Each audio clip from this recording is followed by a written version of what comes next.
Assalamualaikum warahmatullahi wabarakatuh. Di video ini kita akan belajar tentang sentences with inverted subject and verb. Kita akan belajar pola kalimat di mana posisi subjek dan verbnya itu terbalik. Biasanya kalau pola kalimat yang normal itu subjek dulu, baru verbnya kemudian. Tetapi kalau pola yang ini tuh terbalik. Jadi verbnya itu ditulis terlebih dahulu, baru diikuti oleh subjek. Sebelum masuk ke tipsnya, ini kita akan mempelajari dulu perbedaan verb ordinary dan verb yang auxiliary. Pada umumnya, kalimat diawali oleh subjek kemudian verb. Namun, kalimat dalam bahasa Inggris bisa berpola terbalik. Verb mendahului subjek. Hal ini terjadi dalam berbagai situasi. Hal yang perlu kita ketahui sebelum mempelajari kalimat berpola terbalik adalah macam verb berdasarkan posisinya. Jadi, verb itu dibagi menjadi dua berdasarkan posisinya, yaitu verb ordinary atau ordinary verb, auxiliary verb. Verb utama dan verb bantu. Utama, ordinary verb berjumlah satu dalam satu clause dan terletak paling belakang dalam satu rangkaian verb. Jadi letaknya tuh dalam satu rangkaian, pokoknya paling belakang gitu. Mudah untuk mengenalinya. Kalau auxiliary verb bisa berjumlah lebih dari satu dalam satu clause dan terletak di depan ordinary verb. Jadi kayak gini ya contohnya. Ada kalimat you read a book, verbnya itu cuma satu. Nah udah pasti karena dia cuma satu, dia verbnya itu berupa verb ordinary. You are clever, ini verbnya cuma satu R aja, jadi verb ordinary. Ini you are reading a book, ada verbnya itu terdiri dari dua kata ya, are reading, yang menjadi satu rangkaian verb. Jadi verb yang ordinary itu dalam satu rangkaian seperti ini selalu berada di yang paling belakang. Ya kemudian di awalnya itu pasti ada verb auxiliary. Nah verb auxiliary itu jumlahnya bisa lebih dari satu, tetapi kalau verb ordinary pasti satu. Contohnya ada di kalimat terakhir ini, you will have been sitting here. Ini kan kata kerjanya atau verbnya itu kan ada banyak yang menjadi satu rangkaian ini kan. Verb ordinary letaknya selalu di belakang, jumlahnya hanya satu, dan verb auxiliary bisa jumlahnya lebih dari satu. Oke, dalam struktur kalimat seperti ini, verb yang diletakkan sebelum subjek adalah verb auxiliary saja atau keseluruhan verbnya. Jadi yang dibalik itu hanya verb auxiliary-nya saja atau bisa jadi semua verbnya juga dibalik di depan. At no time can the woman talk on the telephone.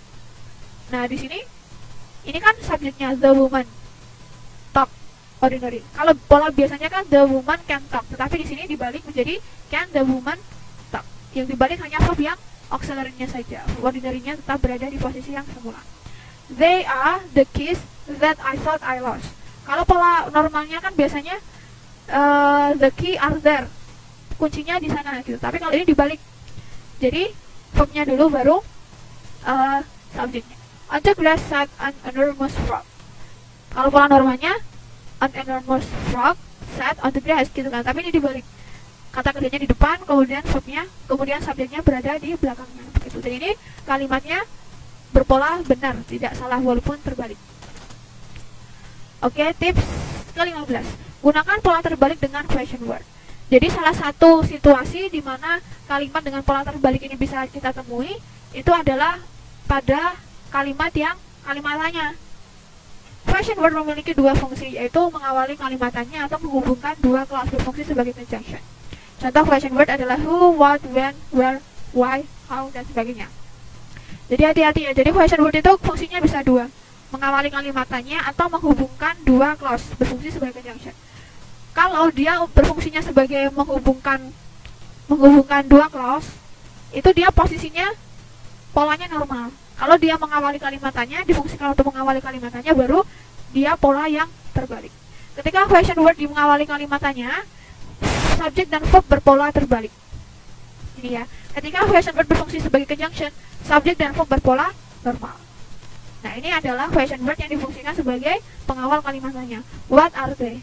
Question word, are itu verbnya, they itu subjeknya. Ini adalah question word ketika difungsikan sebagai conjunction. Polanya normal. Conjunction, subject, verb. Itu ya. Jadi kita harus bisa meneliti atau membedakan ini question wordnya berfungsi sebagai apa. Sama-sama bentuknya sama-sama what, sama-sama why, sama-sama how, tetapi fungsinya bisa jadi beda. Contoh penerapan dari materi ini di dalam soal TOEFL. The lawyer asks the client why bla bla bla bla it.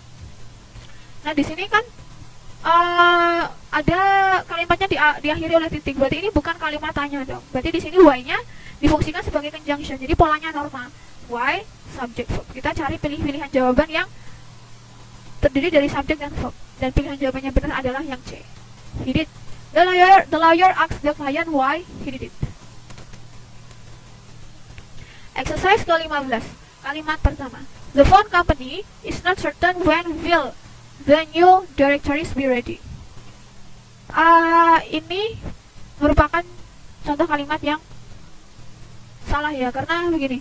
Ini kan ada kata when di sini itu difungsikan sebagai conjunction karena dia ini tanda akhirnya berupa titik ya, jadi tidak berpola terbalik.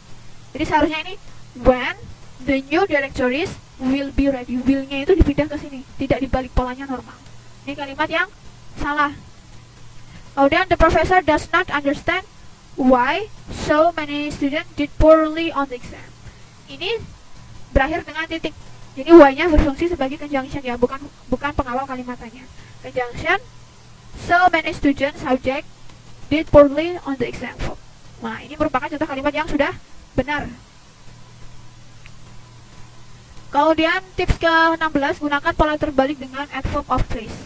Dalam struktur kalimat bahasa Inggris, subjek dan verb terkadang berpola terbalik ketika terdapat kata-kata yang bermakna keterangan tepat yang terletak di awal kalimat. Jadi, kalau ada keterangan tepat di awal kalimat, itu terkadang boleh dibalik polanya.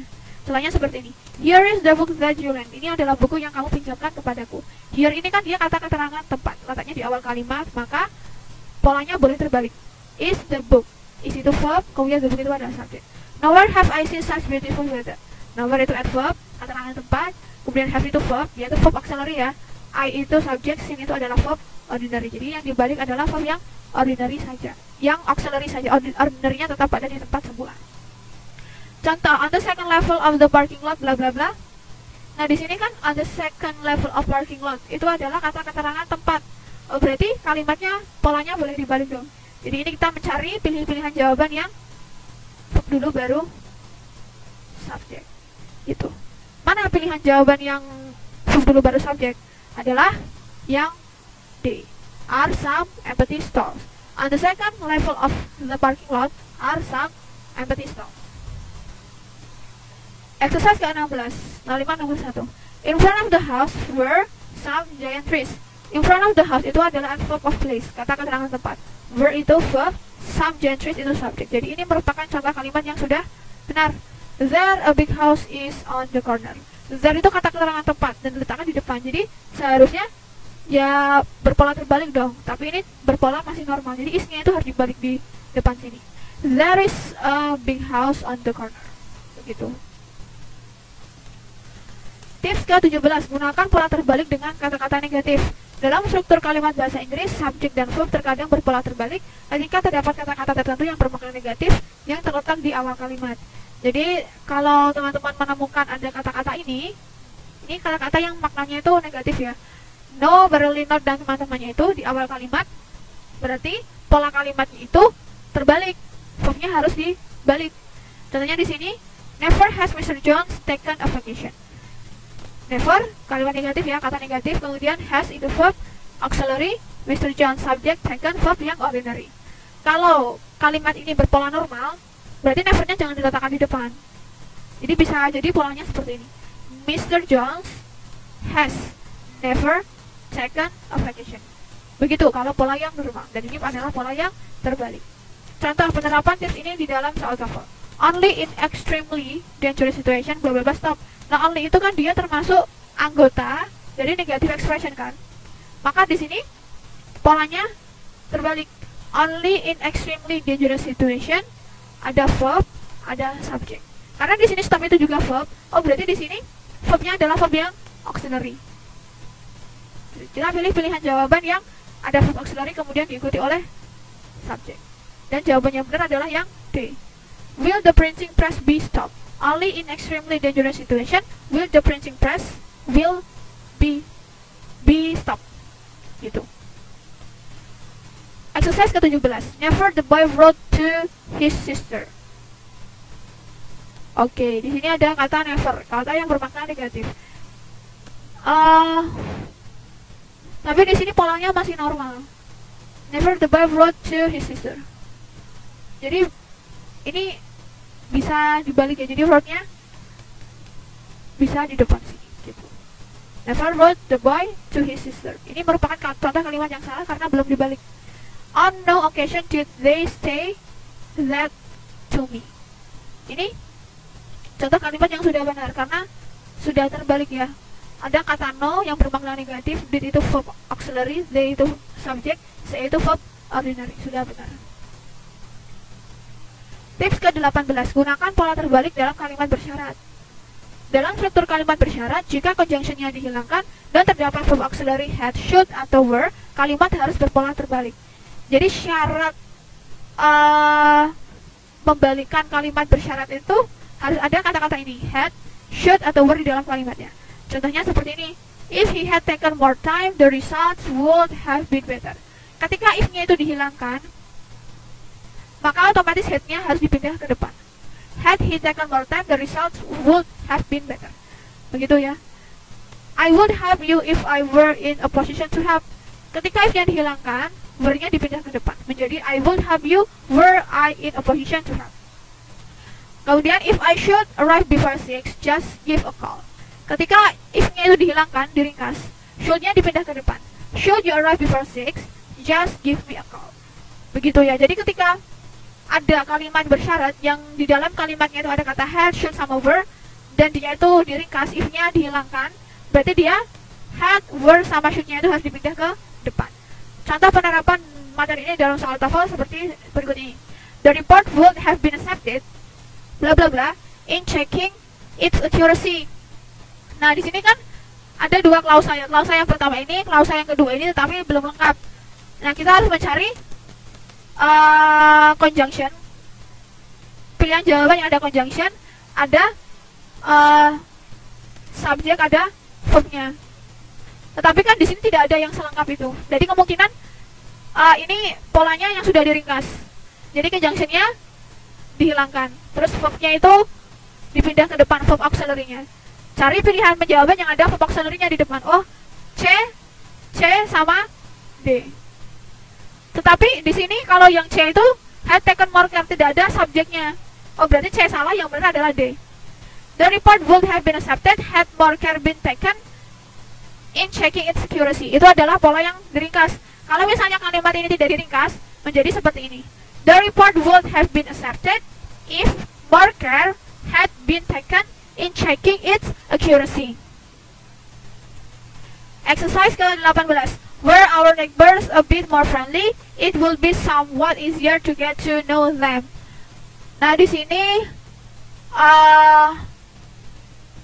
merupakan contoh kalimat yang sudah benar ya. Karena ini merupakan peringkasan dari kalimat bersyarat.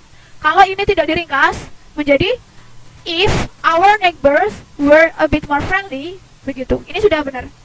There are plenty of blankets in the closet if should you get cold during the night. Nah, sebenarnya ini tuh sudah diringkas should you-nya, tetapi if-nya itu lupa untuk dihilangkan. Jadi seharusnya there are plenty of blankets in the closet should you get cold during the night. Atau kalau tidak mau diringkas, berarti ini tidak usah dibalik, menjadi there are plenty of blankets in the closet if you should get cold during the night. Tips ke-19, gunakan pola terbalik dalam kalimat perbandingan. Kalau tadi pola terbalik dalam kalimat bersyarat, kali yang ini adalah pola terbalik dalam kalimat perbandingan. Kalimat dengan pola terbalik juga bisa ditemukan dalam kalimat perbandingan. Namun kalimat perbandingan dengan pola terbalik lebih bersifat pilihan, bukan merupakan keharusan. Ketika contoh kalimat dua ini semuanya benar. Jadi ini semuanya benar ya. My sister spends more hours in the office than John. My sister spends more hours in the office than John does. My sister spends more hours in the office than does John. Nah, pola terbalik itu ada di kalimat yang nomor 3 ini. Does John. Dalam menulis kalimat perbandingan kita boleh menggunakan pola yang ini atau ini. Karena ini semuanya benar. Begitu. Contoh penerapan tips ini di dalam soal TOEFL adalah sebagai berikut. The result of the current experiment appear to be more consistent than blah blah blah the result of any previous test. Nah, ini sudah ketahuan kalau ini adalah pola terbalik karena di sini ada subjeknya. Jadi kita harus mencari verb di sini. Yang ada verbnya saja adalah ini B. Jadi pilihan jawaban yang benar adalah B. The result of current experiment appear to be more consistent than were the result of any previous test. Begitu. Tips ke-19. This candidate has received more votes than has any other candidate in previous years. Ini merupakan contoh kalimat yang sudah benar, karena ini sudah terbalik ya. Then has itu verb auxiliary, any other candidate in previous year adalah subjeknya. Obviously we were much more impressed with the performance than did the other members of audience. Obviously we were much more impressed with the performance than did the other members of the audience. Ini juga contoh kalimat yang benar karena di sini polanya sudah terbalik ya. Did itu verb auxiliary, kemudian the other members of the audience adalah subjeknya. Assalamualaikum warahmatullahi wabarakatuh. Di video ini kita akan belajar tentang materi-materi yang dipelajari untuk mengerjakan bagian written expression dalam soal TOEFL. Materi yang pertama adalah subject verb agreement. Jadi apa yang dimaksud subject verb agreement? Tadi di dalam bahasa Inggris itu bentuk kata kerja di dalam suatu kalimat harus mengikuti jenis subjeknya. Jadi subjek itu kan dia ada macam-macam. Di sini kita pakai kata ganti, ada I, ada we, ada you, ada they, ada plural noun, ada she, ada he, ada it, ada singular noun, ada uncountable noun. Kemudian bentuk verbnya itu yang ditaruh di sini adalah bentuk verb yang ada pilihannya, gitu ya. Jadi misalnya saya punya kalimat dengan subjek I, kemudian disuruh memilih antara verb 1 atau verb yang berakhiran s atau is, maka saya akan memilih yang verb 1. Kalau saya punya kalimat dan subjek yang saya tulis itu he, terus saya disuruh memilih antara is, am atau are, maka saya akan memilih verb yang is, begitu. Nah di sini mungkin teman-teman akan bingung tentang plural noun dan singular noun. Jadi plural noun itu adalah kata benda yang jumlahnya lebih dari satu. Kalau singular noun itu adalah kata benda yang jumlahnya tunggal atau satu saja. Misalnya kata benda yang jumlahnya lebih dari satu itu apples, ada ss-nya belakangnya, itu apelnya lebih dari satu. Tapi kalau singular noun itu apel gitu aja. Jadi ketika kita menggunakan plural noun sebagai subjek ya berarti dia harus mengikuti peraturan ini. Sama juga dengan singular noun. Bagaimana dengan kata benda yang dia itu tidak bisa dihitung, dia itu bentuknya cair misalnya. Nah dia harus mengikuti peraturan yang uncountable noun, benda yang tidak bisa dihitung. Benda yang tidak bisa dihitung itu dianggapnya singular noun. Jadi dia harus mengikuti peraturan yang di bagian ini, begitu ya. Jadi di sini ada beberapa latihan soal. Dimulai dari kalimat yang pertama, I sit atau sits on the ground. Pilihannya adalah sit atau sits. Subjeknya I. I di sini disuruh memilih sit verb 1 atau sits verb ss. Karena I dia itu pasangannya dengan verb 1, maka sits ini saya coret. Saya akan memilih yang sit saja. I sit on the ground. Kalimat nomor 2, I is am are sitting on the ground. I kita lihat di sini dia pasangannya adalah am, maka is dicoret, are dicoret. Sehingga kalimat yang benar adalah I am sitting on the ground. Kalimat yang nomor 3, I was or were sitting on the ground. I itu pasangannya dengan was. Ini salah ya. Seharusnya was. Ini baru were. I was, ini were-nya dicoret. I was sitting on the ground. 4, I will atau shall sit on the ground. Di sini I itu bisa menggunakan will atau shall. Jadi bisa I will sit on the ground atau I shall sit on the ground. Oke, tips ke-20, berhati-hati dengan prepositional phrase. Prepositional phrase adalah sekelompok kata yang berpola preposition dan diikuti oleh object of preposition. Jadi misalnya di sini ada sebuah kalimat, the key to the doors is in the drawer. Ada preposition di sini to diikuti oleh object of preposition to the doors. Gabungan antara preposition dengan object of preposition ini kita namakan prepositional phrase. To the doors adalah prepositional phrase. Begitu. Nah, kenapa kita harus mempelajari prepositional phrase di dalam TOEFL? Karena kita sering mengira bahwa object of preposition ini di sini kasusnya adalah the doors, itu sering kita kira sebagai subjek di dalam kalimat karena dia posisinya dekat dengan verb. Ini is itu verb ya. Jadi walaupun posisi the doors dan is itu dia berdekatan, bukan berarti the doors ini adalah subjek. To the doors atau prepositional phrase itu biasanya digunakan untuk menambahkan informasi untuk subjek yang sesungguhnya. Di sini adalah the key. The key itu adalah subjek yang sesungguhnya. To the doors adalah informasi tambahan saja. Begitu ya. Jadi seharusnya bentuk verb ini, is ini, dia harus merujuk kepada subjek yang sesungguhnya. Gitu ya. Contoh, scientists at the medical center is trying to determine if there is a relationship between saccharin and cancer. Di sini terdapat preposition at diikuti oleh object of preposition medical center. Nah, di sini at the medical center itu adalah sebuah prepositional phrase yang menambahkan informasi kepada the scientist. The scientist ini adalah subjek yang sesungguhnya.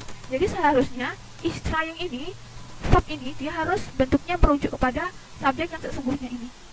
Nah, ini kan dia belum agree ya. The scientist ini kan ilmuannya banyak karena diakhiri oleh s. Maka is trying itu seharusnya dirubah menjadi are trying. Scientists at the medical center are trying, bukan is trying. Exercise ke-20. The climbers on the sheer face of the mountain need to be rescued. On the sheer face of the mountain itu adalah sebuah prepositional phrase yang menambahkan makna kepada the climbers. Jadi subjek yang sesungguhnya adalah the climbers ini. Jadi di sini need itu adalah verbnya dan dia bentuknya harus merujuk kepada the climbers ini. Apakah antara the climbers dan need itu sudah agree? Jawabannya adalah sudah. Jadi ini merupakan contoh kalimat yang sudah benar. Kemudian nomor 2. The interrogation conducted by 3 police officers have lasted for several hours. Di sini conducted by 3 police officers itu merupakan rangkaian kata yang menambahkan informasi untuk the interrogation. Subjek yang sesungguhnya adalah the interrogation ini. Jadi seharusnya have itu sebagai verb. Dia harus merujuk kepada the interrogation ini. Apakah the interrogation dan have sudah agree? Jawabannya tidak. Karena interrogation itu tidak ada s-nya di sini. Berarti dia dihitungnya singular noun, ya kan? Maka di sini bukan have tetapi has. Ya, the interrogation conducted by 3 police officers has lasted for several hours. Jadi ini merupakan contoh kalimat yang salah. Tips ke-21. Berhati-hati dengan expression of quantity. Ketika terdapat expression of quantity yang anggotanya itu ada all, most, some, dan half di dalam subjek, bentuk verb harus mengikuti object of preposition di depannya. Jadi tips ke-21 ini merupakan kebalikan dari tips ke-20. Karena kalau di tips ke-20 itu bentuk verb itu tidak boleh mengikuti object of preposition, tetapi di sini harus mengikuti object of preposition. Tetapi dengan syarat bahwa di situ ada kata all, most, some, dan half di dalam subjeknya. Contohnya di sini ada 2 kalimat. All of the book was interesting. Jadi di sini ada suatu buku.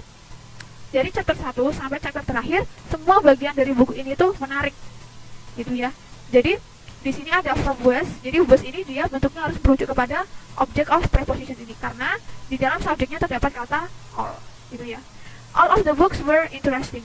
Books di sini itu bukunya itu ada banyak. Misal katakan ada 10. Buku pertama sampai buku ke-10 itu semuanya menarik. Jadi verb were di sini dia harus merujuk kepada si object of preposition ini. Karena terdapat kata all di dalam subjeknya. Contoh di dalam soal TOEFL. In spite of what was decided at the meeting, half of the procedures was not changed. Jadi di sini ada kata half ya.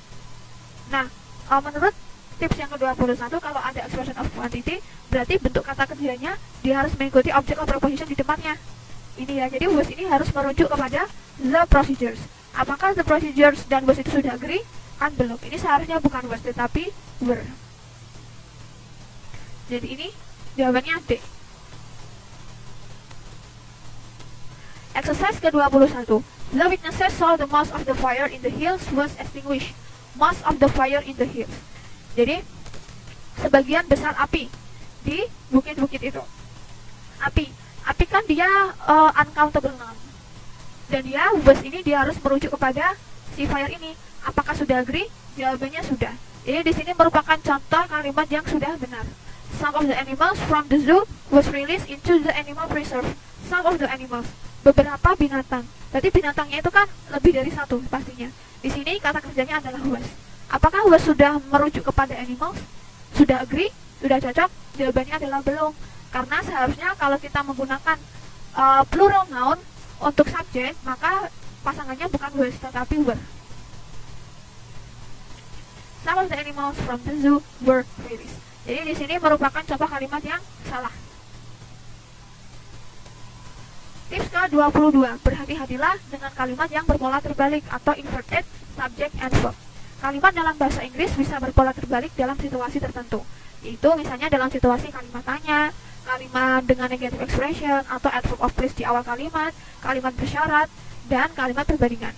Dalam hal ini kita harus ingat bahwa subjek berada di belakang verb, sehingga bentuk verb harus mengikuti kata di belakangnya, bukan di depannya. Nah, tentang kalimat berpola terbalik ini sudah kita pelajari di video sebelumnya ya. Jadi contohnya di sini dalam soal TOEFL, on the rim of the Kilauea volcano in the Hawaiian Islands are a hotel called the Volcano Hotel. Di sini merupakan kalimat yang berpola terbalik karena terdapat keterangan tempat. Ini ya, keterangan tempat yang sepanjang ini di awal kalimat. Jadi verbnya itu are, kemudian subjeknya itu adalah a hotel. A hotel ini kan hotelnya satu. Ya, jadi apakah a hotel ini sudah merujuk kepada are atau sudah cocok dengan are? Jawabannya belum. Jadi karena a hotel itu merupakan singular noun, maka are-nya harus diganti menjadi is. Jadi is a hotel called the Volcano Hotel. Jawabannya C. Exercise ke-22.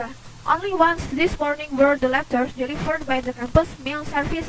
Di sini terdapat kalimat dengan pola terbalik karena terdapat kata only yang merupakan negative expression di awal kalimat ya. Jadi di sini kata kerjanya itu were dan subjeknya itu adalah the letters. Apakah the letters itu sudah cocok dengan were? Jawabannya sudah. Jadi di sini merupakan contoh kalimat yang benar. Kalimat nomor 2. Around the corner and to the right is the rooms that have been assigned to that program. Di sini ada kata keterangan tempat di awal kalimat. Kemudian is itu adalah verbnya. Kemudian the rooms itu adalah subjeknya. Apakah subjek the room sudah agree dengan verb yang is? Jawabannya tidak. Jadi di sini seharusnya bukan is ya, tetapi are. Karena subjeknya itu merupakan plural noun. Jadi di sini merupakan contoh kalimat yang salah. Seharusnya around the corner and to the right are the rooms that have been assigned to that program. Tips ke-23. Berhati-hatilah dengan kata-kata tertentu. Dalam bahasa Inggris terdapat beberapa kata yang secara gramatikal itu tunggal, meskipun mereka memiliki makna yang jamak. Jadi secara gramatikal itu tunggal, tetapi maknanya itu jamak. Contohnya di sini kata-katanya adalah anybody, anyone, anything, everybody, everyone, everything, nobody, no one, nothing, somebody, someone, something, each, bla bla bla, dan every bla bla bla. Ketika kita mendengar kata everybody, setiap orang, pasti kita bayangannya kan semua orang gitu kan ya. Jadi walaupun kata everybody itu merujuk ke semua orang yang maknanya itu jamak, tetapi di sini secara gramatikal itu dihitungnya tunggal. Jadi contoh di dalam pengerjaan soal TOEFL seperti ini. Each number in a binary system are formed from only two symbols. Di sini ada prepositional phrase in a binary system yang dia itu merupakan informasi tambahan untuk subjek yang sesungguhnya, yaitu each number. Berhubung subjeknya itu adalah each number, each, berarti dia dihitung tunggal dong. Tapi di sini verbnya itu are. Salah, seharusnya itu is. Karena each number itu tunggal dihitungnya. Each number in a binary system is formed from only two symbols. Jadi jawabannya adalah B. Exercise ke-23. It is impossible to believe that somebody actually admire that man. Di sini ada kata somebody sebagai subjek dari klausa yang kedua. Kemudian verbnya adalah admire. Somebody itu tunggal, seharusnya bukan admire verb 1, tetapi admires. Jadi ini merupakan contoh kalimat yang salah. Each of the doctors in the building needs to have a separate reception area. Of each of the doctors, setiap dari dokter itu. Kemudian verbnya itu ada needs. Ya, apakah needs itu sudah cocok dengan each? Jawabannya sudah ya. Jadi di sini merupakan contoh kalimat yang sudah benar. Assalamualaikum warahmatullahi wabarakatuh. Ini merupakan video kedua dari materi written expression. Materi pada video ini adalah tentang parallel structure. Jadi yang dimaksud dengan parallel structure itu adalah kalimat di dalam bahasa Inggris itu harus seimbang. Jadi kita kalau menggunakan conjunction, kita ingin menghubungkan satu bagian kalimat dengan bagian yang lainnya, itu harus seimbang bagian satu dengan bagian yang lainnya. Contohnya di sini ada to sing dan dancing yang dihubungkan dengan and. Nah, tossing itu kan merupakan kata kerja yang to ditambahi verb 1. Kemudian kalau dancing itu kan merupakan kata kerja yang bentuknya itu verb ing. Jadi ini tidak seimbang. Jadi ini merupakan contoh kalimat yang salah. Pembetulannya ada di kalimat nomor 2 dan 3. I like to sing and to dance atau I like singing and dancing. Bisa semuanya, to sing, to dance. Bisa dirubah to semuanya atau dirubah verb ing semuanya. Seperti itu, supaya bagian yang satu dengan bagian yang lainnya itu seimbang. Tips ke-24, gunakan parallel structure dengan coordinate conjunction dan correlative conjunction. Jadi di sini kita akan mengenal jenis conjunction, coordinate conjunction, dan correlative conjunction. Coordinate conjunction itu anggotanya ada for, ada and, nor, but, or, yet, dan so. Tapi kalau correlative conjunction itu ada both, bla bla bla and, either, bla bla bla or, neither, nor, not only, but also. Jadi correlative conjunction itu adalah conjunction yang berpasangan, harus digunakan bersama-sama, both bersama and, either bersama nor, neither bersama nor, not only bersama but also. Pasangannya tidak boleh ditukar. Dan ketika kita menggunakan coordinate dan correlative conjunction ini, bagian yang kita gunakan, bagian yang kita hubungkan itu harus seimbang, harus parallel structure. Contohnya di sini ada dua kalimat. I need to talk to the manager or the assistant manager. Ada conjunction or, menghubungkan the manager, the assistant manager. The manager itu merupakan kata benda dan the assistant itu merupakan kata benda. Jadi ini sudah seimbang ya, sama-sama kata benda. I know both where you went and what you did. Di sini menggunakan conjunction both and. Hal yang dihubungkan adalah where you went, what you did. Di sini bentuknya adalah klausa dan di sini juga klausa. Jadi sudah sama-sama bentuknya klausa, sudah sama-sama seimbang. Ini ya contoh di dalam soal TOEFL. Fire extinguishers can contain liquefied gas, dry chemicals, or watery. Di sini ada conjunction or. Kita cek apakah hal-hal yang dihubungkan itu sudah seimbang atau belum. Liquefied gas itu kan kata benda. Dry chemicals adalah kata benda juga. Tetapi watery itu merupakan kata sifat. Jadi di sini watery itu salah ya. Seharusnya water saja. Supaya seimbang. Jawabannya D. Jadi kalimat yang betul adalah can contain liquefied gas, dry chemicals, or water. Exercise ke-24. She had jobs as a typist, a housekeeper, and in a restaurant. Ada conjunction and, dan hal yang dihubungkan adalah a typist yang merupakan kata benda, a housekeeper merupakan kata benda juga, dan in a restaurant ini kata keterangan tempat. Jadi ini tidak seimbang ya. Ini merupakan profesi, ini juga merupakan profesi. Profesi yang bekerja di restoran itu apa? Bisa jadi koki, bisa jadi pelayan, ya kan? Jadi ini harus diganti ya dengan nama profesi yang ada di restoran. Bisa jadi chef ya, misalnya chef. She held jobs as a typist, a housekeeper, and a chef.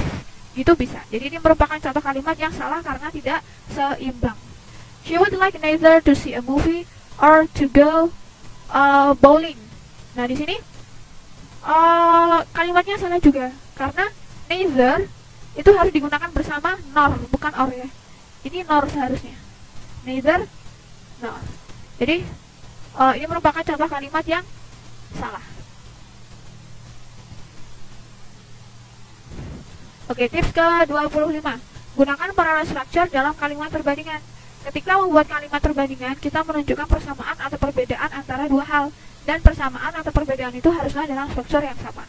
Jadi di sini kalimat perbandingan itu kan membandingkan satu hal dengan hal yang lainnya. Satu hal dengan hal yang lainnya itu harus seimbang juga. Jadi di sini merupakan pola kalimat perbandingannya. Ada more, bla bla bla, than. Apa, than. Apa-apa. Ini merupakan contoh polanya. Contoh kalimatnya, what is written is more easily understood than what is spoken. Di sini yang dibandingkan adalah ini ya, what is written, what is spoken. Sudah sama-sama seimbang, sama-sama klausa. This test is easier than the previous test. Tes ini lebih mudah daripada tes yang sebelumnya. This test itu merupakan null, the previous test juga null. Jadi ini sudah seimbang, sudah betul. Contoh di dalam soal TOEFL. The prison population in the state now at an all-time high is higher than any state. Nah di sini the prison population in this state, ini kan hal yang dibandingkan itu kan populasi narapidana pada negara ini, gitu kan? Itu lebih tinggi daripada negara manapun. Jadi di sini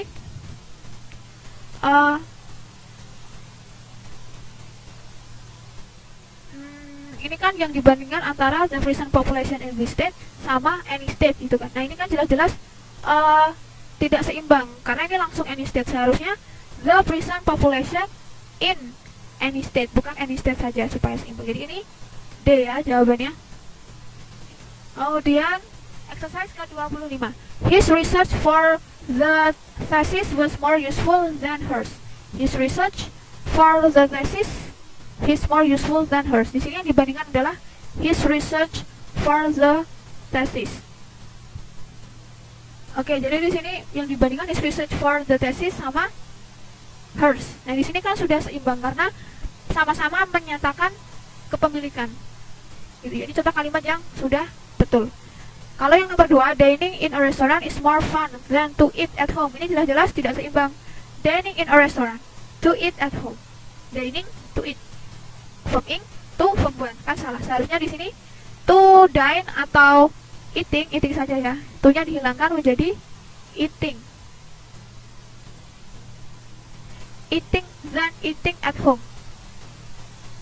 Terima kasih bagi yang sudah menonton video ini. Sampai jumpa di video selanjutnya. MTWJ 2020.